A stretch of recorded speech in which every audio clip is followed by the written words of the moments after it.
Hi, I'm Terry and welcome to my second video in this series. Today we're going to be talking about order. And what we mean by that is when we compare two numbers, which is larger? Let's use a number line to help us figure this out. Let's start by plotting -4. That is, let's place a mark on -4 on the number line. Then let's plot 3. Now let's define what we mean by bigger numbers on a number line.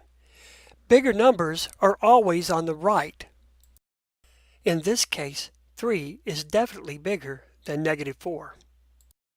The way we express the relationship between two numbers is to use an inequality symbol.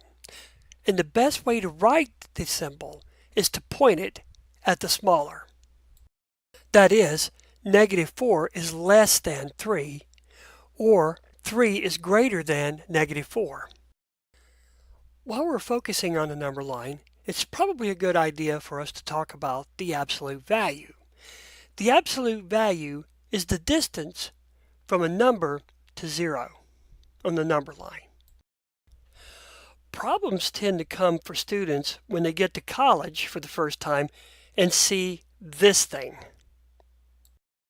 This is the mathematical definition of absolute value. Breaking this definition down, taking the first line, it simply says that if the number inside the absolute value is positive or 0, then its distance is just its value. However, if the number inside the absolute value is negative, then because we want the distance to be positive, we have to take the opposite of its value. Let's apply the definition to see how it works. Here we see the absolute value of 0 is 0, because after all, x is either greater than or equal to 0 in this case, right? And here the absolute value of 5 is just 5, because again, 5 is positive. In this last example, we have the absolute value of a -4. Since -4 is less than 0, we must take its opposite. The opposite of -4 is 4.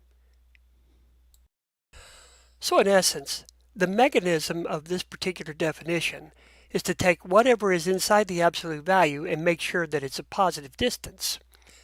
There will come a point when we reach algebra that we will be faced with something called an absolute value equation. We're going to come back and explore this particular definition again because we will need it at that point. So we've come to the end of my second video, and I really thank you for viewing it. As always, I hope that it was helpful. Next, we're going to be looking at multiplying signed numbers. Can't wait to see you then.